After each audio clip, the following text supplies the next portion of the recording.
యుద్ధం ఎందుకు మొదలుపెట్టారు, ఎందుకు ఆపారు? ఏప్రిల్ 22వ తారీఖున పహల్గామ్లో 26 మందిని చంపేశారు. దానికి దాదాపు ఒక 15 రోజులు మీటింగ్ ఏర్పాటు చేశారు. పక్కా ప్రణాళికతో మొత్తం ఉగ్రవాద స్థావరాలపై దాడులు చేయాలనుకున్నారు, ఉగ్రవాదుల్ని చంపాలనుకున్నారు. అదే విధంగా మొత్తం టార్గెట్ అంతా ఫిక్స్ అయిన తర్వాత ఈ 15 రోజుల తర్వాత ఈ 7వ తారీఖున బుధవారం ఉదయం 1:44 మే నెల 7వ తారీఖున దాడులు చేయడం మొదలు పెట్టారు. మొత్తం మన రక్షణ వ్యవస్థ త్రివిధ దళాలు అయితే 9 ఉగ్ర స్థావరాలపై దాడులు చేశాయి. POKలో ఉన్నటువంటి ఒక 5 ఉగ్ర స్థావరాలు, పాకిస్తాన్ లో ఉన్నటువంటి ఒక 4 ఉగ్ర స్థావరాలపై దాడులు చేయడం జరిగింది. దాదాపు 120 మంది ఉగ్రవాదులు అయితే చనిపోయారు. దీనిపై ఇప్పటికీ ప్రతిష్టంభన అయితే ఉంది. 100 మంది అని వాళ్ళు చెప్తున్నారు, కాదు 120 మంది చనిపోయారని మనం చెప్తున్నాం. మొత్తానికి 100 మంది పైగానే చనిపోయారు. ఇది ఆపరేషన్ సింధూర్. అంటే పహల్గామ్లో 26 మంది చనిపోయినందుకు మనం చేసినటువంటి దాడి. కానీ పాకిస్తాన్ ఏం చేసింది అంటే ఈ యొక్క ఉగ్రవాదుల మీద మనం చేసినటువంటి దాడుల్ని తన మీద చేసినట్లుగా భావించడం అంటే అది ఉగ్రవాదులు అంటేనే పాకిస్తాన్, పాకిస్తాన్ అంటేనే ఉగ్రవాదులు. ఈ ఉగ్రవాదుల్ని ముద్దు బిడ్డలుగా పెంచుకుంటున్నటువంటి పాకిస్తాన్ ఏం చేసింది, మాపై దాడి చేసింది కాబట్టి మేము కూడా ప్రతీకార దాడి చేస్తాం, మా ముద్దు బిడ్డలు 100 మందిని భారత్ చంపింది కాబట్టి మేము కూడా కొంతమందిని చంపుతామంటూ మనపై దాడులు చేసింది. ఆ దాడుల్ని భారత ప్రభుత్వం భారీగానే తిప్పికొట్టింది. చివరికి పాకిస్తాన్ లో పార్లమెంట్ సాక్షిగా ఎంపీలు, అలాగే టీవీల్లో చూసుకున్నట్లయితే యాంకర్స్, అలాగే జనసందోహం అందరూ కూడా ఏడుపు మొదలు పెట్టారు. ఇంత ఏడుపు మొదలు పెట్టినప్పుడు ఇంత భారీగా భారతదేశం విజయం సాధిస్తుంది.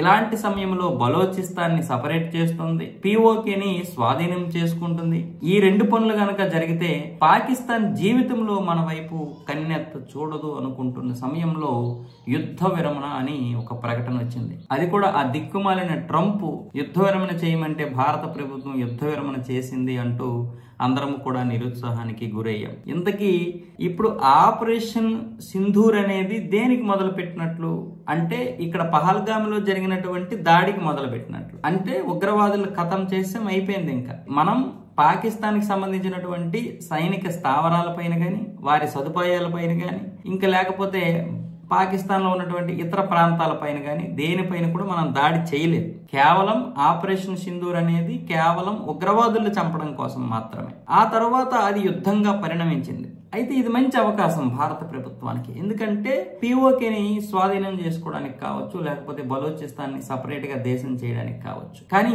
ఈ సమయంలోనే యుద్ధం ఆపకపోగా, యుద్ధం ఆపేయడంతో పాటు మనం బలోచిస్తాన్ని విడదీయకపోగా, మరొక వైపు POKని స్వాధీనం చేసుకోకపోగా ఇప్పుడు పాకిస్తాన్కి $2.3 బిలియన్ అప్పు వచ్చేలా చేశాం. ఆల్రెడీ ఇప్పుడు IMF $1 బిలియన్ ఇవ్వడానికి సంతకాలు అయిపోయి, మరొక $1.3 బిలియన్ కూడా ఇవ్వడానికి మంతనాలు జరుగుతున్నాయి. అంటే $2.3 బిలియన్ అంటే ఇంచుమించు 20,000 కోట్ల రూపాయలంటే పాకిస్తాన్ రూపాయల్లో చూసుకున్నట్లయితే అవి 60,000 కోట్ల రూపాయలు కూడా అవుతాయి. అంటే పాకిస్తాన్ రూపాయి మనతో 3.6 కాబట్టి ఆ విధంగా చెప్తున్నాను. IMF ఫండ్ దానికే లాభం. ఈ IMF ఫండ్ తో పాటు ఇప్పుడు యుద్ధం అది అందరి కాళ్ళు పట్టుకొని మొత్తానికి యుద్ధం అయితే ఆపించింది. ఈ యుద్ధం ఆపించడం వల్ల దానికి ఏంటి లాభం అంటే POKని భారత ప్రభుత్వం స్వాధీనం చేసుకోకుండా, అలాగే బలోచిస్తానికి బలం చేకూరకుండా ఇప్పుడు ఈ పాకిస్తాన్ చేసినటువంటి విషయంలో పాకిస్తాన్ సక్సెస్ అయింది అనుకుంటున్నాను నేను. అయితే మోదీ గారు ప్లాన్ B ఏంటి, మోదీ గారు ఎందుకు దీన్ని ఆప్ చేశారు, లేదా BJP నాయకత్వం ఏ ఆలోచన లేకుండా చేస్తుందని నేను అనుకోవడం లేదు. కానీ అది ఎందుకు ఆపింది, ఎందుకు ఈ ఇంత నిర్ణయం తీసుకుందన్న విషయం అయితే ఏం తెలియరాలేదు. ఇది ఏదో ఒకటి చెప్పేసి పబ్బం గడుపుకోవడానికి నాకు మనసు రావడం లేదు. సో నేను కూడా మీలాగే బాధపడుతూ ఉన్నాను. నేను కూడా పాకిస్తాన్కే ఈ విషయంలో కొంచెం లాభం చేకూరిందేమో అనుకుంటున్నాను. పైగా అక్కడ పాకిస్తాన్ ఏం చెప్తుందంటే భారతదేశం యుద్ధం ఆపడానికి ఎన్నో ప్రయత్నాలు చేస్తే ఇప్పుడు మేమే యుద్ధం ఆపామని సంబరాలు చేసుకుంటుంది. ఈ సంబరాలు చేసుకోవడానికి కూడా మనం అవకాశం ఇచ్చాం కదా, అది నాకు కొంచెం బాధ అనిపించింది. వాస్తవం ఒక 5 కారణాలు భారత ప్రభుత్వం యుద్ధం ఆపడానికి అనేది వేస్ట్. ఈ కారణాలు, ఆ కారణాలు, ఆగాయి ఏదైనా సరే నేను మోదీ గారిని తప్పు పట్టను, ప్రభుత్వాన్ని తప్పు పట్టను. ఎందుకంటే ఏ కారణం లేకుండా ఈరోజు మనం ఇక్కడ కూర్చొని వీడియోలు చేసినంత ఈజీ కాదు యుద్ధం చేయడం అనేది. రేపు రాబోయే పరిణామాలు ఏంటనేది వాళ్ళకే తెలుసు. అవన్నీ కూడా సొల్లు చెప్పడం నాకు ఇష్టం లేదు. ముఖ్యంగా మనం ఈరోజు చూసుకున్నట్లయితే ఇజ్రాయెల్ హమాస్ పై చేస్తున్నటువంటి యుద్ధం దాదాపు 2.5 సంవత్సరాలు అవుతుంది. ఇప్పటికి ఇంచుమించు 30 నెలలు అవుతుంది. ఈ 30 నెలలుగా గాజాని పూర్తిగా స్వాధీనం చేసుకోవడానికి చాలా సమయం పట్టింది. హమాస్ అనేది ఒక ఉగ్రవాద వ్యవస్థ.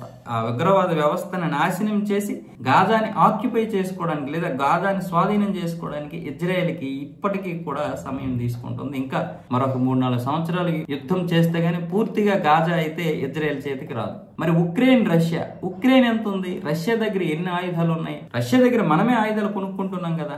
ఆ ఆయుధాలతో కదా పాకిస్తాన్ పై దాడి చేస్తున్నాం. మరి రష్యా దగ్గర ఇంకెన్ని ఆయుధాలు ఉంటాయి? అయినా సరే ఉక్రెయిన్ ని సర్వనాశనం చేసి కొంత భూభాగాన్ని తీసుకోవడానికి ఎంత సమయం పట్టింది? ఇప్పటికీ రష్యా ఉక్రెయిన్ యుద్ధం 3.5 సంవత్సరాలుగా కొనసాగుతుంది. అయినా కూడా ఉక్రెయిన్ ఇంకా పోరాడగలుగుతుంది అంటే కేవలం ఉక్రెయిన్ మాత్రమే ఇందులో పోరాటం చేయడం లేదు. ప్రపంచ దేశాల్లో చాలా దేశాలు దానికి సపోర్ట్ చేస్తున్నాయి. అంతెందుకు, ట్రంప్ వచ్చే వరకు కూడా ఈ ఉక్రెయిన్ కి జో బైడెన్ అయితే విపరీతంగా సహాయం చేశారు. ఎప్పుడైతే ట్రంప్ వచ్చాడో తనకు కావలసినటువంటి ఖనిజ సంపదను తీసుకోవడానికి కొంచెం ఇరకాటం పెట్టాడు. కానీ ఎప్పుడైతే ఇక తప్పదు, ఇక చేసేదేం లేదు, తప్పించుకోవడానికి అవకాశం లేనటువంటి ఉక్రెయిన్ ఇప్పుడు ఈ ఖనిజ సంపదని ఇచ్చేయడానికి ఎప్పుడైతే సంతకం పెట్టిందో ఈ ట్రంప్ కూడా ఇక నిధులు ఇవ్వడం మొదలు పెట్టాడు. అంటే ఏంటి? రష్యా ఉక్రెయిన్ యుద్ధం ఆపుతానన్నటువంటి ట్రంపే మళ్ళీ ఈ ఉక్రెయిన్ కి వెనక నుంచి నిధులు ఇస్తూ ముందు నుంచి నేను యుద్ధం ముగిస్తానంటూ చెప్తున్నాడు. అంటే ఇటు రష్యా తోటి మాట్లాడతాడు, అటు ఉక్రెయిన్ కి సహాయం చేస్తాడు. ఇక్కడ అమెరికా లాభం ఏంటి? ఉక్రెయిన్ దగ్గర ఉన్నటువంటి ఖనిజ సంపద మొత్తం వచ్చేసింది, ఇక తోడేస్తుంటారు. రష్యాతో యుద్ధం ఆగకూడదు. రష్యాతో యుద్ధం ఆగితే మళ్ళీ ఉక్రెయిన్ ఎప్పుడైనా తోక జాడించే అవకాశాలు ఉంటాయి. కాబట్టి మళ్ళీ యుద్ధం ఆపకుండా యుద్ధాన్ని ఆపుతానన్నట్లుగా నటిస్తూ ఉంటాడు అమెరికా. అది అమెరికా పద్ధతి. మరి భారతదేశం పాకిస్తాన్ యుద్ధం ఎందుకు ఆపాడు అంటే ఇక్కడ చాలా కారణాలు ఉంటాయి. ఇక్కడ భారతదేశం తయారు చేసుకుంటున్నటువంటి సొంత రక్షణ వ్యవస్థ కూడా ఉంది. ఈ రక్షణ వ్యవస్థ గురించి బయట ప్రపంచానికి తెలిసే అవకాశం ఉంటే వ్యాపార సామ్రాజ్యం కూడా భారతదేశానికి మంచిగా కొనసాగేది. పైగా ఇక్కడ చైనాకి, అమెరికాకి చెందినటువంటి కొంత రక్షణ వ్యవస్థ కూడా మన రక్షణ వ్యవస్థ ముందు దిగదుడిపే అయ్యింది. ఆ దిగదుడిపు వల్ల వాళ్ళ యొక్క లోపాలు కూడా తెలిసే అవకాశాలు కూడా ఉండేవి. మొత్తానికి వ్యాపార సామ్రాజ్య పరంగా రేపు భవిష్యత్తులో మనం జీడిపి విషయంలో 3వ స్థానానికి రావాలంటే ఈ యుద్ధం అనేది ఆగాలి. కాబట్టి అన్ని విధాలుగా ఆలోచించి మోదీ గారు బహుశా ఈ యుద్ధాన్ని ఆపండొచ్చు. అలాగే అమెరికా కూడా తన గుట్టు రట్టు కాకుండా ఉండడం కోసం తీవ్రంగా ప్రయత్నాలు చేసి ఉండొచ్చు. ఏదేమైనా సరే ఈ యుద్ధం వల్ల సామాన్య ప్రజలు నిరుత్సాహపరిచారు అన్నది వాస్తవం. దేశం మీద ప్రేమ ఉన్నటువంటి వాళ్ళందరూ కూడా యుద్ధం మీద చాలా వరకు ఆశలు పెట్టుకున్నారు. ఏం ఆశలు? ఎంత డబ్బు ఖర్చు అయిపోయినా పర్వాలేదు, ఏది జరిగితే జరిగింది. కాబట్టి పీఓకేని స్వాధీనం చేసుకుని బలూచిస్తానికి కొంచెం బలం ఇస్తే పాకిస్తాన్ కోరలు పోయినట్లు అవుతుంది కదా. మళ్ళీ పాకిస్తాన్ ఎప్పుడు కూడా మనకి ఇలాంటి దాడులు చెయ్యదు, ఇలాంటి దాడులు చెయ్యాలంటే భయపడుతుంది అని అందరము ఆశించాం. ఏదేమైనా సరే అంతా మన మంచికే. కొంచెం ఓపిక పట్టండి. ఓపిక పట్టిన తర్వాత నిజాలు అనేవి మరొక 2-3 రోజుల్లో తెలియరావచ్చు. 48 గంటలు మాత్రమే అంటున్నారు కాబట్టి ఈ 48 గంటల్లో పాకిస్తాన్ ఏమైనా చేయొచ్చు. ఆయుధాలైనా సమకూర్చుకోవచ్చు, ఇంకా లేదనుకుంటే తన బలాన్ని ఇంకా పెంచుకోవచ్చు, లేదనుకుంటే యుద్ధం 48 గంటలు అంటారు కానీ ఇక్కడ పూర్తిగా ఆగిపోయి కూడా ఉండొచ్చు. ఏం జరుగుతుంది, ఏం జరగాలి, ఏం జరగడానికి ఇవన్నీ చేశారనేది నేనైతే నరేంద్ర మోదీ గారిని అయితే పూర్తిగా నమ్ముతున్నాను. నేను నమ్ముతున్నాను, కానీ అసంతృప్తితోటే ఉన్నాను. ఇది మాత్రం వాస్తవం. అసంతృప్తితోటే ఉన్నాను. ప్రస్తుతం యుద్ధం ఆగడం వల్ల పాకిస్తాన్ కి 1 రోజు 2 రోజులు లాభమే. ఒక విధంగా చెప్పాలంటే ఇది లాభమే. మరి నేను ఇంకా అంతకు మించి ఏం చెప్పలేదు. ఈ వీడియో కనుక మీకు నచ్చినట్లయితే లైక్ చేయండి, షేర్ చేయండి, సబ్స్క్రైబ్ చేసుకోకపోతే వెంటనే చేసుకోండి. జై జవాన్, జై కిసాన్, జై భారత్, జై హింద్.